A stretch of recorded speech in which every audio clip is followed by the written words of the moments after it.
Hey everybody, sorry I couldn't make it. I'm heading off to school, University of Arizona, early on the Wednesday, and I couldn't make it.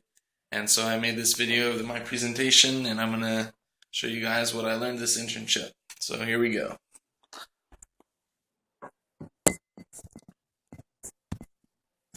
Ooh, whoops.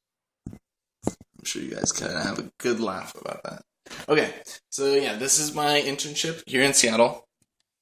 As we all know, it took a lot of preparation to be a part of this program, and we had to do a lot of paperwork, and that's probably the first thing we learned before we even started, is that we have to go through a lot of paperwork, a lot of tests, and that's just something that we got to do, and of course it's very much worth it.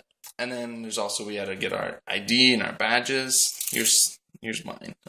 I have two. I have one for Seattle Children's and Harborview. Although I had a lot of trouble getting my badge because there was some errors and I didn't get a Seattle Children's email. But I had to persevere through that, and the first week was tough, but because no one really had much of my paperwork, and I had to go through and make sure everything got worked out. So there's me after everything's worked out. I got my snazzy UW Neurological Surgery badge and lanyard, and then I just gave blood for a blood test. So where I did most of my work was in the Seattle Children's Research Facility. I worked with Dr. Agwan Wei and his research of how opioids affect respiration. Dahi Lee, one of our other students, also shadowed Dr. Wei, and I learned about how research is conducted and how grants are written. Here's the view from our building. We were in Seattle Children's Research Building 1, which is on 9th and Jefferson, I think. And it was a really good facility. It had a lot of really cool instruments and machines that we got to use, and I'll show you guys those later. So for our projects, what we mostly did was manipulate bacteria and DNA, because Dr. Agwan Wei, he thought that the main link between DNA and how opioids affect respiration is potassium channels. And so the way we had to manipulate them was through a lot of chemical induction, electrophoresis to check how our DNA was in the gel, see if everything was accomplished and how it matched. And then we had amplified DNA for when it did work, and amplifying DNA in our PCR machine. And then we also did genotyping, which wasn't for our research project, but it was to maintain the research facility and make sure all the mice were in check. So this is the first instrument that we used. This is the centrifuge machine, and I have used these in the past, but not such a high quality machine. Although Dr. Wei, he kept joking that this was kind of an old machine, but I thought it was really cool. And then we got to go, the fastest we used it was at 18,000 times gravity, which I thought was really cool because I had never done anything at that speed.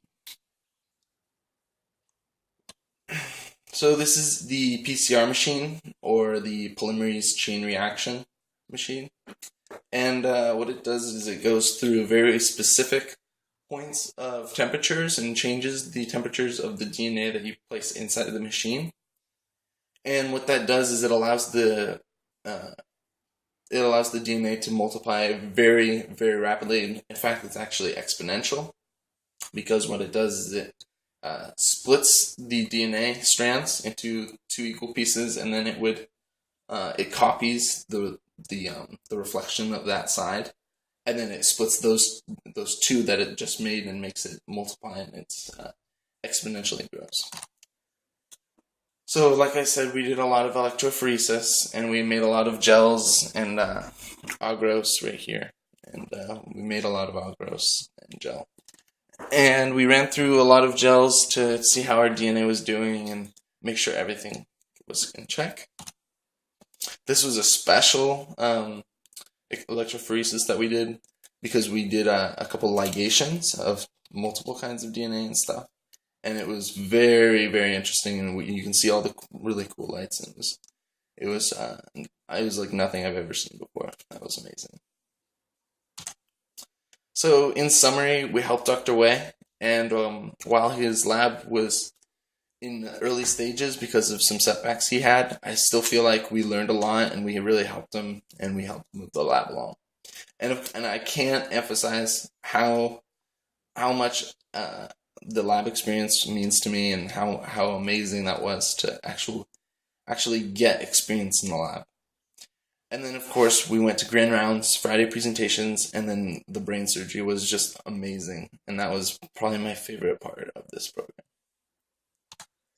And finally, I just want to thank everyone, Dr. Ellenbogen and James Pridgeon, for organizing and running the program for us. So it's been amazing, and I just want to thank you guys so much.